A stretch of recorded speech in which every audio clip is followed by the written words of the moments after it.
Hi అండి, అందరికీ నమస్తే. Welcome back to our channel Vijay Kiran home. అందరూ ఏం చేస్తున్నారు? అందరూ బాగున్నారు కదా? నేను కూడా చాలా బాగున్నానండి. ఇంకా ఈరోజు మన వీడియోలో అయితే కార్తీక మాసంలో బహుళ పక్షంలో వచ్చే ఏకాదశిని ఉత్పన్న ఏకాదశి అని అంటారు.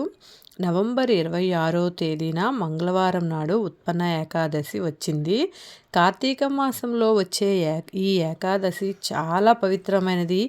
ఏకాదశి రోజున చేసే విష్ణు పూజల వల్ల విష్ణుమూర్తి సంపూర్ణ అనుగ్రహం మన కుటుంబంపై ఎప్పుడూ ఉంటుంది.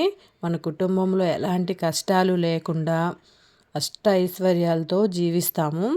ఈ పవిత్రమైన కార్తీక మాసంలో వచ్చే ఏకాదశి రోజున విష్ణుమూర్తిని ఎలా పూజించాలి, పాటించవలసిన నియమాలు ఏంటో ఈ వీడియోలో తెలుసుకుందాం. నవంబర్ 26 ఉత్పన్న ఏకాదశి రోజున విష్ణు స్వరూపమైన వెంకటేశ్వర స్వామిని పూజించాలి. ఈ రోజున వెంకటేశ్వర స్వామిని పూజిస్తే మన కష్టాలన్నీ తీరిపోయి ధనప్రాప్తి కలుగుతుంది. అలాగే ఇప్పుడు నేను చెప్పే విధంగా ఉత్పన్న ఏకాదశి రోజున మన ఇంట్లో ఎవరింట్లో అయితే పూజ చేసుకుంటారో అందరి కష్టాలు తొలగిపోయి మన ఇంటిపై అఖండ ఐశ్వర్యం కలుగుతుందని వేద పండితులు చెబుతున్నారు. వీడియో చూస్తున్న వాళ్ళు ముందుగా ఒక లైక్ చేయండి వీడియోకి, అలాగే కామెంట్ కూడా పెట్టండి. నెక్స్ట్ ఫస్ట్ టైం ఎవరైతే ఛానల్ని చూస్తున్నారో తప్పకుండా సబ్స్క్రైబ్ చేసుకోండి. అలాగే నవంబర్ 26 ఏకాదశి రోజున స్త్రీలు ఉదయాన్నే నిద్రలేచి చన్నీటితో తలస్నానం చేసి ఇంట్లో పసుపు నీళ్లు చల్లి ఇంట్లో పూజ చేసుకోవాలి. బ్రహ్మముహూర్తంలో వెంకటేశ్వర స్వామిని పూజిస్తే కోటి జన్మల పుణ్య ఫలితం లభిస్తుంది. బ్రహ్మముహూర్తంలో పూజ చేయలేని వారు ఉదయం 9 గంటల లోపే ఇంట్లో పూజ పూర్తి చేసుకోవాలి. ముందుగా వెంకటేశ్వర స్వామి పటానికి గంధం రాసి కుంకుమ బొట్లు పెట్టుకొని మన దగ్గర ఉన్న నగలతో కానీ పువ్వులతో కానీ స్వామివారి పటాన్ని చక్కగా అలంకరించుకోవాలి. వెంకటేశ్వర స్వామికి ప్రీతికరమైన వాటిలో తులసి ఒకటి కాబట్టి ఏకాదశి రోజున పూజ చేసేవాళ్ళు వెంకటేశ్వర స్వామి పటానికి తులసిమాలను సమర్పిస్తే వెంకన్న అనుగ్రహంతో మన జన్మ ధన్యమైపోతుంది. కోరిన కోరికలన్నీ నెరవేరుతాయి.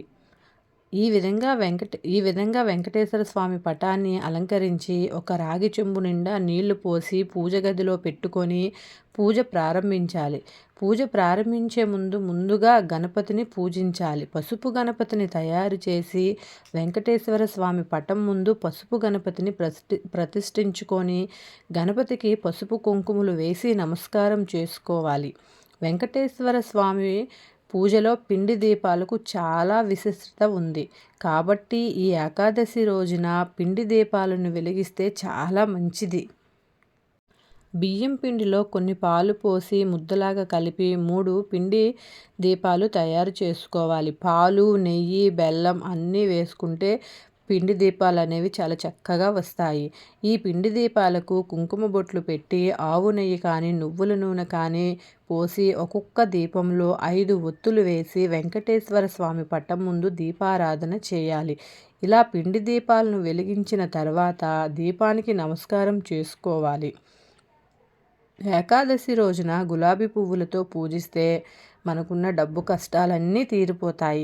అలాగే చామంతి పువ్వులతో పూజిస్తే మన కుటుంబానికి అష్టైశ్వర్యాలు చేకూరుతాయి. పూజలో స్వామివారికి నైవేద్యంగా బెల్లం పానకాన్ని కానీ నివేదిస్తే చాలా మంచిది. లేదా అరటి పండ్లు సమర్పించుకోవచ్చు. గోవింద నామాలు చదువుతూ ఇంట్లో పూజ చేసుకోవాలి. లేదా ఓం గోవిందాయ నమః అనే మంత్రాన్ని చదువుతూ వెంకటేశ్వర స్వామిని పూజించండి. చివరగా వెంకటేశ్వర స్వామికి హారతి ఇచ్చి ధూపం వేసి 3 ప్రదక్షిణాలు చేసి మన కోరికలను చెప్పుకుంటూ స్వామివారికి నమస్కారం చేసుకోవాలి. పచ్చకర్పూరం అంటే వెంకటేశ్వర స్వామికి చాలా ఇష్టమట కాబట్టి పచ్చకర్పూరంతో వెంకటేశ్వర స్వామికి హారతి ఇస్తే మన కొంగు బంగారం అయినట్టే. కోరిన కోరికలన్నీ వరాలను ఆ వెంకటేశ్వర స్వామి ప్రసాదిస్తారు. పూజ పూర్తయిన తర్వాత చివరగా అక్షింతలు తలపై వేసుకోవాలి. ఈ విధంగా ఉత్పన్న ఏకాదశి రోజున ఉదయం ఇంట్లో దీపారాధన చేసి సాయంత్రం 6 దాటిన తర్వాత తలస్నానం చేసి పూజ గదిలో మామూలు దీపం వెలిగించి ఒక కొబ్బరికాయను పగలగొట్టి స్వామివారికి నమస్కారం చేసుకోవాలి. అలాగే పసుపు గణపతిని కదిలించి స్వామివారికి నమస్కారం చేసుకోవాలి. తులసి మొక్కలో 33 కోట్ల మంది దేవతలు నివసిస్తారు కాబట్టి కార్తీక మాసంలో వచ్చే ఈ ఏకాదశి నాడు తులసి ముందు నెయ్యి దీపం వెలిగిస్తే స్త్రీలకు సౌభాగ్యం లభిస్తుంది. అలాగే లక్ష్మీదేవి ఆశీర్వాదంతో పాటు భర్త ఆదాయం పెరుగుతుంది. ఈ పవిత్రమైన ఏకాదశి రోజున జిల్లేడు మొక్కను పసుపు నీళ్లు పోస్తే అంటే జిల్లేడు మొక్కకు పసుపు నీళ్లు పోస్తే డబ్బు పరంగా మన ఇంటికి బాగా కలిసి వస్తుంది. మన ఇల్లంతా సిరి సంపదలతో నిండిపోతుంది. విష్ణుదేవుని భార్య అయిన లక్ష్మీదేవి ఈ ఏకాదశి రోజున సాయంత్రం సమయంలో భూమిపై తిరుగుతూ ఉంటుందట. కాబట్టి ఈ ఏకాదశి రోజున మన ఇంటి గుమ్మం ముందు 2 మట్టి దీపాలను వెలిగిస్తే మన ఇంట్లోకి ఖచ్చితంగా లక్ష్మీదేవి అడుగు పెడుతుంది.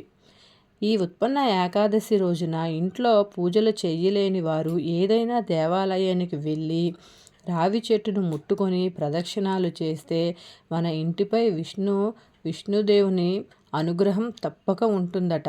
చాలామంది ఇళ్లల్లో ఎప్పుడూ ఏదో ఒక సమస్యతోనే ఉంటాం కదండి. అలాంటి వారు ఈ ఏకాదశి రోజున ఒక నిమ్మకాయకు కుంకుమ బొట్టు పెట్టి మన పూజ గదిలో వెంకటేశ్వర స్వామి పటం దగ్గర నమస్కారం చేసుకోవాలి. తర్వాత ఈ నిమ్మకాయను తీసి ఒక ఎరుపు వస్త్రంలో కట్టి మన ఇంటి గుమ్మం ముందు కట్టాలి. ఈ ఉత్పన్న ఏకాదశి రోజున ఇలా ఎవరైతే చేస్తారో అలాంటి వాళ్ళ ఇళ్లల్లో లక్ష్మీదేవి స్థిర నివాసం ఉంటుందట. మన జీవితంలో ఉన్న కష్టాలన్నీ తీరిపోతాయట. ఉత్పన్న ఏకాదశి రోజున సాయంత్రం స్నానం చేసిన తర్వాత మన పూజ గది ముందు కూర్చొని ఓం నమో భగవతే వాసుదేవాయ అనే మంత్రాన్ని 108 సార్లు జపిస్తే చాలా మంచిది. ఈ మంత్రానికి ఉన్న శక్తి అంతులేనిది.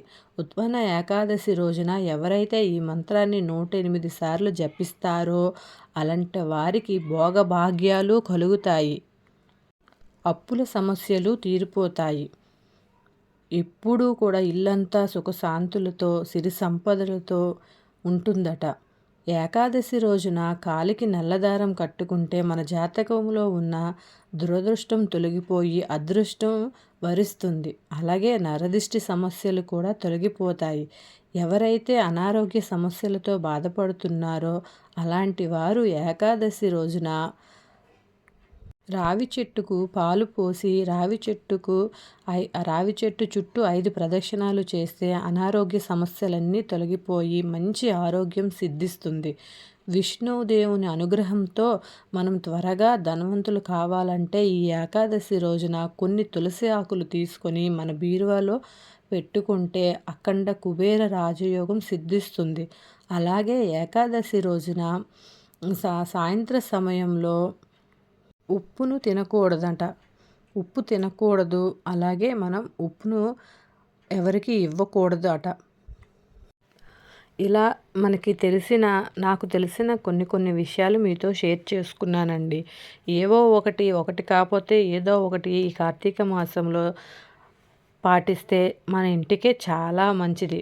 ఎటువంటి కష్టాలైనా మనం అనగానే ధనవంతులు అయిపోవాలని ఎవరు అనుకోరు. అలాగే మన కష్టం మీద ఏదైనా ఆధారపడి ఉంటుంది కదండి. అందుకే చక్కగా ఇంట్లో పూజ చేసుకొని చిన్న చిన్న పరిహారాలు చేసుకుంటే ఆ దేవుడి అనుగ్రహం మనపై ఎప్పుడూ ఉంటుంది. అలాగే రేపటి ఏకాదశిలో అందరూ చక్కగా శివకేశవులు పూజ చేసుకొని వెంకటేశ్వర స్వామికి పూజ చేసుకున్న శివయ్య తండ్రికి అన్నీ ఎన్ని అభిషేకాలు చేసినా ఒక దీపం, చిన్న దీపం వెలిగించినా కూడా చాలా మంచిది. కాబట్టి వీలైనంత వరకు రేపు ఎన్ని పూజలు చేయగలిగితే అన్ని పూజలు చేసుకుంటే ఆ దేవుడు అనుగ్రహం మనపై ఎప్పుడు ఉండి మనకి కష్టాలు వచ్చినా సరే ఆ కష్టాలని ఎలా దాటాలి అనే సమస్యల నుండి కూడా మనకి బయటపడేంత శక్తి దేవుడు మనకి ఇస్తారని నా నమ్మకము. నాకు తెలిసిన విషయాలన్నీ మీతో షేర్ చేసుకున్నాను. నేనైతే పూజను ఎలా చేసుకున్నాను. ఇంకా ఇందులో ఏవైనా తప్పులు కానీ మీకు ఏమైనా డౌట్స్ కానీ ఏమున్నా కూడా కామెంట్ చేయండి. ఉదయం పూట పూజ చేయలేని వాళ్ళు సాయంత్రం సమయంలో అంటే సంధ్యా సమయంలో పూజ చేసుకుంటే కార్తీక మాసంలో చాలా మంచిది. అందువల్ల ఉదయం చేయకపోయినా సాయంత్రం సమయంలో వెంకటేశ్వర స్వామి పూజ చేసుకుంటే చాలా మంచిది. అన్ని గోవిందనామాలు చెప్పుకుంటూ చక్కగా దీపారాధన చేసుకొని పూజ చేసుకుంటే చెప్పాను కదా అంతా మంచిగా జరుగుతుందండి. అలాగే పూజ అయిన తర్వాత పిండి దీపాలను గంగలో కలిపేసినా పర్వాలేదు. లేదు అనుకుంటే ఆవుకి తినిపిస్తే చాలా మంచిది. గోమాతకి ఈ పిండి దీపాలను తినిపిస్తే చాలా మంచిది. ఒత్తులు అన్నీ తీసేసి ఉంటాయి ప్రమిదలను తినిపించాలి. అలాగే ఉసిరికాయలను కూడా పైన మనం నెయ్యి ఒత్తి పెడతాం కదా, అది తీసేసి అక్కడ కట్ చేసి ఉసిరికాయలను మనం ప్రసాదంగా లాగా కూడా తీసుకోవచ్చు. ఇలా చేస్తే పర్వాలేదు, చాలా మంచిది. పిండి ప్రమిదలను గోమాతకు తినిపిస్తే చాలా మంచిది. పూజ మొత్తం ఇక్కడైతే నేను కంప్లీట్ చేసుకున్నానండి. పూజను ఇలాగే వెంకటేశ్వర స్వామి పటం పెట్టి చక్కగా పూజను చేసుకుంటే ఆ వెంకటేశ్వర స్వామి అనుగ్రహం తప్పకుండా మనపై ఉంటుంది. రేపు ఏకాదశి చాలా మంచిదండి. ఓకే, మనం నెక్స్ట్ వీడియోలో మళ్ళీ కలుద్దాము.